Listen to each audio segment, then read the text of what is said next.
0.01035. Di sini saya akan membuat tugas buat perjalanan eksperimen.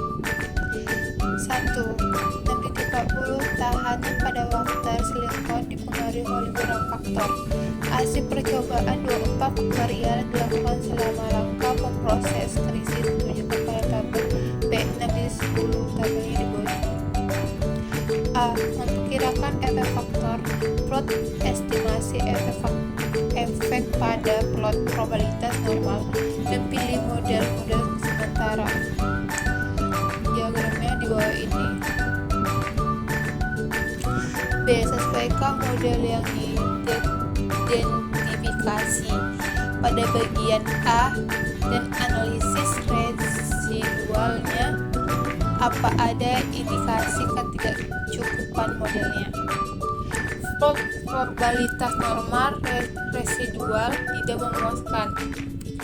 Plot residual versus prediksi residual versus faktor A dan residual versus faktor B berbentuk corong yang mengindikasi varian yang tidak konstan. Nilai F modelnya sebesar 23,35 mengimplikasikan bahwa model tersebut tidak signifikan. Ada kemungkinan 0,00% bahwa nilai F model sebesar ini dapat terjadi karena mesin. Nilai prop F besar dari 0,00500 menunjukkan istilah model signifikan. Dalam hal ini, AB adalah istilah model yang tidak signifikan.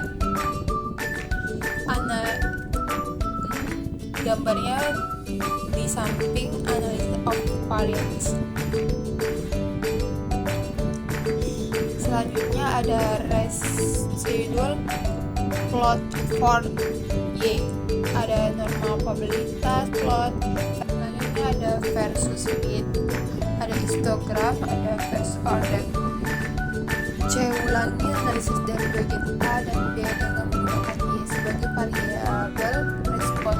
Apakah ada indikasi bahwa transformasi terlalu lemah? Gambarnya di bawah ini. Terus ada buat plot dan D.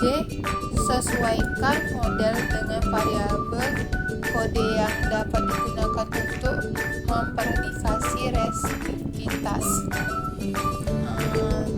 Ada regression dan input dan sensitivity sama dengan 4,681 tambah 3,161 A dikurangi 1,502 B sama dengan 0,221 C. Ada 0,079 D. 2. Jelaskan setiap item mengenai aplikasi dari petunjuk dalam melakukan percobaan seperti bawah ini. 1. Mengenalkan dan pernyataan masalah. Pengenalan dan pernyataan masalah. Aplikasi membantu mahasiswa merumuskan masalah penelitian yang jelas, signifikan, dan relevan dengan bidang studi mereka. Contohnya, dalam tugas, mahasiswa diminta untuk merumuskan masalah penelitian terkait pengaruh jenis pupuk terhadap pertumbuhan tanaman, lalu menyusun hipotesis yang akan diuji. 2. Pemilihan variabel respon. Melatih mahasiswa untuk memiliki variabel yang tepat untuk mengukur hasil eksperimen. Contohnya, mahasiswa diminta untuk menentukan variabel respon yang paling relevan untuk mengukur efek efektivitas suatu metode pembelajaran baru. 3. Pemilihan faktor, tingkat, dan rentang. Membantu mahasiswa mengidentifikasikan faktor-faktor yang perlu dimanipulasi dalam eksperimen dan menentukan tingkat serta rentang yang sesuai. Contohnya, mahasiswa diminta untuk merancang eksperimen dengan memanipulasi suhu inkubasi untuk mengamati pertumbuhan bakteri lalu menentukan tingkat suhu yang akan diuji. 4. Pemilihan rancangan eksperimen. Membekali mahasiswa dengan pengetahuan tentang berbagai jenis perancangan eksperimen dan cara memiliki rancangan yang paling sesuai dengan tujuan penelitian. Contohnya, mahasiswa diminta untuk memilih rancangan eksperimen paling tepat untuk membandingkan efektivitas tiga jenis obat baru. 5. Melaksanakan eksperimen. Melatih mahasiswa untuk melaksanakan eksperimen secara sistematis dan terkendali, termasuk dalam hal persiapan alat dan bahan, pengumpulan data, pengendalian variabel pengganggu. Contohnya, mahasiswa diminta untuk membuat laporan tertulis mengenai prosedur eksperimen yang telah mereka lakukan. Yang keenam, ada analisis statistik data.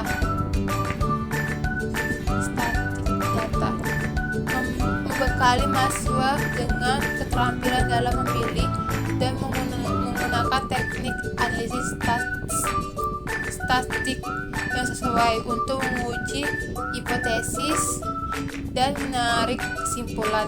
Contohnya, mahasiswa diminta untuk menganalisis data hasil eksperimen menggunakan Stockport statistik seperti SPSS atau R.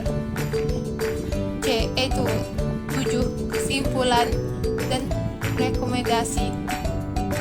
Melatih mahasiswa untuk menyusun kesimpulan yang jelas dan logis berdasarkan hasil analisis data, serta memberi rekomendasi untuk penelitian selanjutnya. Contohnya, mahasiswa diminta untuk menulis laporan akhir yang berisi kesimpulan rekomendasi berdasarkan hasil penelitian. Sekian presentasi dari tugas UAS eksperimen saya. Mohon maaf kalau ada kata yang salah. Terima kasih.